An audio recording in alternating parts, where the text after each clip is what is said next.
सियासत में सियासतदान जनता के बीच बने रहने के लिए और चुनाव में अपना लगातार प्रभाव बने रहने के लिए तमाम तरह की स्कीमें चलाते हैं और लोगों को फ्री में तमाम चीजें जो हैं वो देने लगते हैं। लेकिन प्रदेश की अर्थव्यवस्था इन तमाम हालातों में चरमरा जाती है। हिमाचल प्रदेश में ही कुछ ऐसा हुआ है जहां पर आपको बता दें कि अब प्रदेश की अर्थव्यवस्था पूरी तरह से चरमरा गई है और उसकी रीढ़ की हड्डी जो है वो टूट चुकी है। रिपोर्ट आपको दिखाते हैं।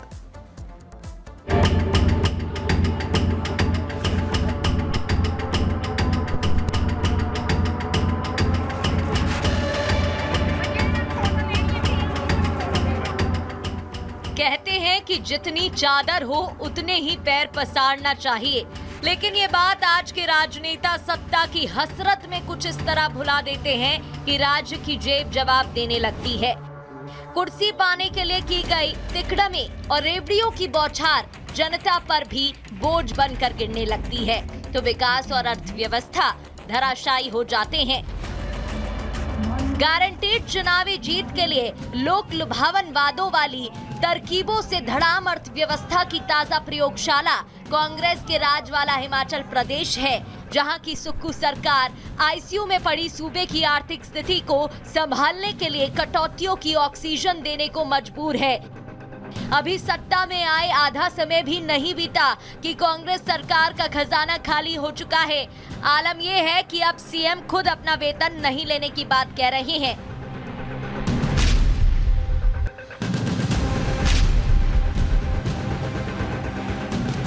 हिमाचल प्रदेश की आर्थिक स्थिति देश की सियासत और सोशल मीडिया पर चर्चा का केंद्र है, जहां राज्य चलाने के लिए पर्याप्त राजस्व की कमी हो गई है। हालात इतने बिगड़ गए हैं कि स्वयं मुख्यमंत्री ने ऐलान कर दिया कि वो अपने 2 महीने का वेतन और तमाम भत्ते नहीं लेंगे। इतना ही नहीं, विधानसभा में इस बारे में बताते हुए सीएम सुक्खू ने कहा कि उनकी सरकार के सभी मंत्री और मुख्य संसदीय सचिव भी अगले 2 महीने तक वेतन और भत्ते नहीं लेंगे। सभी मंत्रिमंडल वाले के सदस्यों ने ये तय किया कि जब तक प्रदेश की आने वाले समय में जो सुधार और अच्छा नज़र आता है, 2 महीने तक ना पे लेंगे, ना टीए लेंगे, ना डीए लेंगे। और यही अनुरोध मैंने जब अपने सीपीएस साथियों से कहा, उन्होंने कहा 2 महीने तक हम भी नहीं रहेंगे। महज ये छोटा सा अमाउंट है, लेकिन एक सिंबॉलिक अमाउंट है। संकट में राज्य की आर्थिक स्थिति पर सीएम के आह्वान पर पार्टी के दूसरे नेताओं ने भी बिना देर किए समर्थन का भरोसा दे दिया। अच्छा इनिशिएटिव मुख्यमंत्री जी ने लिया है एंड लीडिंग बाय एग्जांपल। उन्होंने 2 महीने के लिए सभी जो मंत्री है, चेयरमैन्स है और जितने हमारे सीपीएस है, सबके वेतन को 2 महीने के लिए रोका है।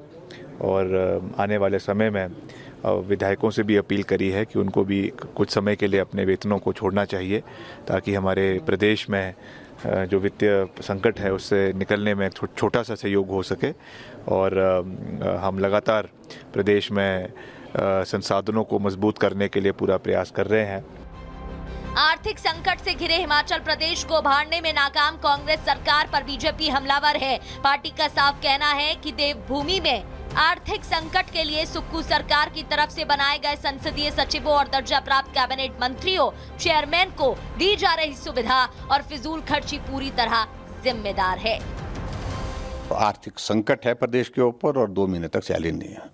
मुझे नहीं मालूम कि उससे कितना फर्क पड़ेगा प्रदेश की आर्थिकी पर, लेकिन जिन चीज़ों से सही मायने में असर पड़ता है, प्रभाव पड़ता है, उन पर अमल करने की आवश्यकता है। सीपीएस आपने जो कॉन्स्टिट्यूशन के मुताबिक नहीं बन सकते वो आपने बना करके रखें। कैबिनेट के दर्जे के साथ आपने बहुत सारे लोग बना के रखे हैं, चेयरमैन बना रखे हैं, और जिस प्रकार से सारी चीज़ें सुविधाएं उनको उस प्रकार से दी गई है, तो निश्चित रूप से मैं मानता हूं कि इससे सारी चीज़ों का समाधान नहीं है। आर्थिक संकट और कर्ज के बोझ तले दबे हिमाचल प्रदेश की खराब स्थिति किसी से छिपी नहीं है। साल 2022 के चुनावों को जीतने के लिए कांग्रेस ने जिन लोक लुभावन वादों के सहारे देवभूमि की सत्ता पाई थी, वही अब उसके गले की फांस बन गई है।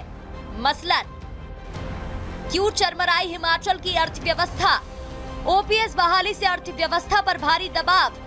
हर महीने 300 यूनिट फ्री बिजली, महिलाओं को प्रति महीने 1500 रुपए, इसके चलते हिमाचल प्रदेश की अर्थव्यवस्था इस कदर बिगड़ गई है कि राज्य का पुराना कर्ज चुकाने को लेना पड़ रहा नया ऋण प्रति व्यक्ति कर्ज के हिसाब से दूसरे स्थान पर, प्रति व्यक्ति 1,17,000 रुपए कर्ज, कर्मचारी प्लस पेंशनर की 10,000 करोड़ की देनदारी बकाया, हिमाचल की रेवेन्यू डेफिसिट ग्रांट घटी, जीडीपी का 5% तक लोन की क्षमता घटकर 3.5%। साफ है, चुनाव जीतने के लिए रेवड़ियों की बौछार और सरकार में आने पर सौगातों का सैलाब आय व्यय का संतुलन बुरी तरह बिगाड़ देती है। ऐसे में इलेक्शन मैनेजमेंट और गवर्नेंस में जमीन आसमान का अंतर होता है, क्योंकि कोई भी चीज मुफ्त की नहीं होती है, उसकी कीमत कहीं न कहीं तो चुकानी ही पड़ती है।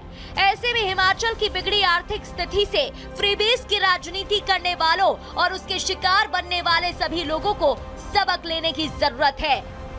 सियासत में सियासतदान जनता के बीच बने रहने के लिए और चुनाव में अपना लगातार प्रभाव बने रहने के लिए तमाम तरह की स्कीमें चलाते हैं और लोगों को फ्री में तमाम चीजें जो हैं वो देने लगते हैं, लेकिन प्रदेश की अर्थव्यवस्था इन तमाम हालातों में चरमरा जाती है।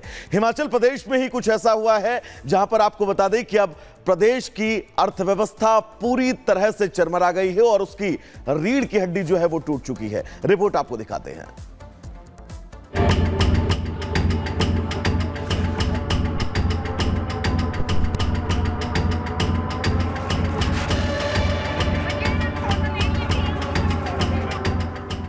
कहते हैं कि जितनी चादर हो उतने ही पैर पसारना चाहिए, लेकिन ये बात आज के राजनेता सत्ता की हसरत में कुछ इस तरह भुला देते हैं कि राज्य की जेब जवाब देने लगती है। कुर्सी पाने के लिए की गई तिकड़मी और रेवड़ियों की बौछार जनता पर भी बोझ बनकर गिरने लगती है, तो विकास और अर्थव्यवस्था धराशायी हो जाते हैं। गारंटीड चुनावी जीत के लिए लोक लुभावन वादों वाली तरकीबों से धड़ाम अर्थव्यवस्था की ताजा प्रयोगशाला कांग्रेस के राज वाला हिमाचल प्रदेश है, जहां की सुक्खू सरकार आईसीयू में पड़ी सूबे की आर्थिक स्थिति को संभालने के लिए कटौतियों की ऑक्सीजन देने को मजबूर है। अभी सत्ता में आए आधा समय भी नहीं बीता कि कांग्रेस सरकार का खजाना खाली हो चुका है। आलम यह है कि अब सीएम खुद अपना वेतन नहीं लेने की बात कह रहे हैं।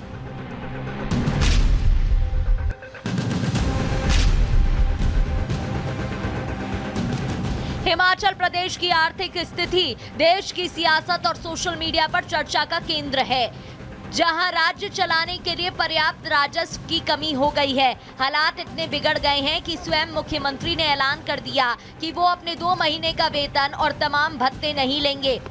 इतना ही नहीं, विधानसभा में इस बारे में बताते हुए सीएम सुक्खू ने कहा कि उनकी सरकार के सभी मंत्री और मुख्य संसदीय सचिव भी अगले 2 महीने तक वेतन और भत्ते नहीं लेंगे।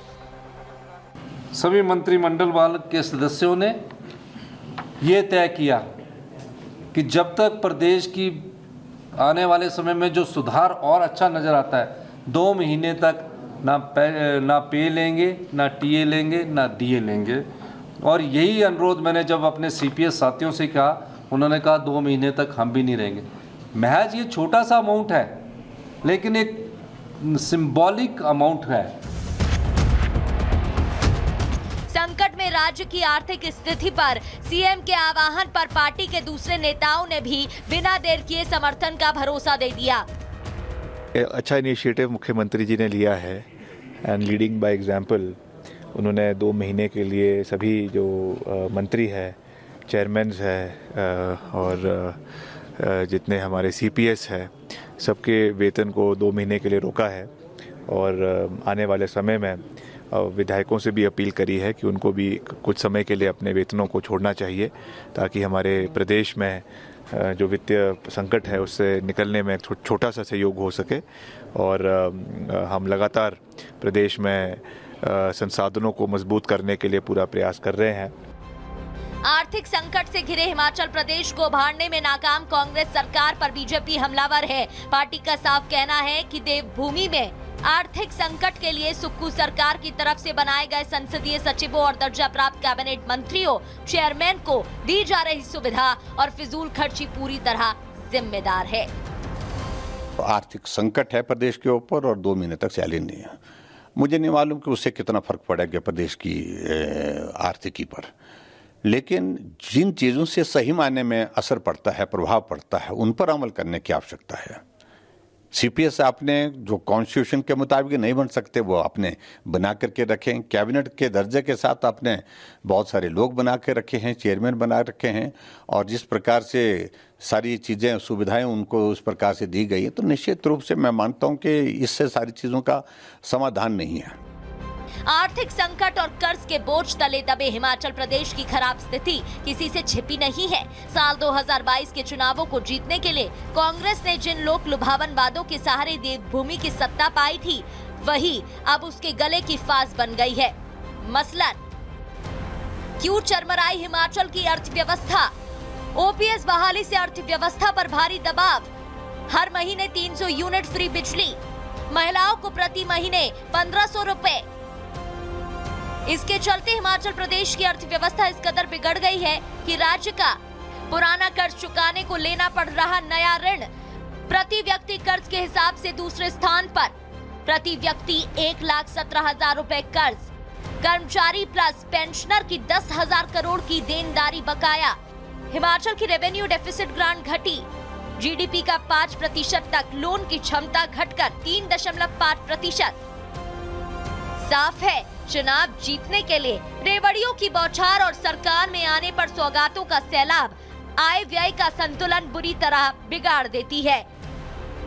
ऐसे में इलेक्शन मैनेजमेंट और गवर्नेंस में जमीन आसमान का अंतर होता है, क्योंकि कोई भी चीज मुफ्त की नहीं होती है, उसकी कीमत कहीं ना कहीं तो चुकानी ही पड़ती है।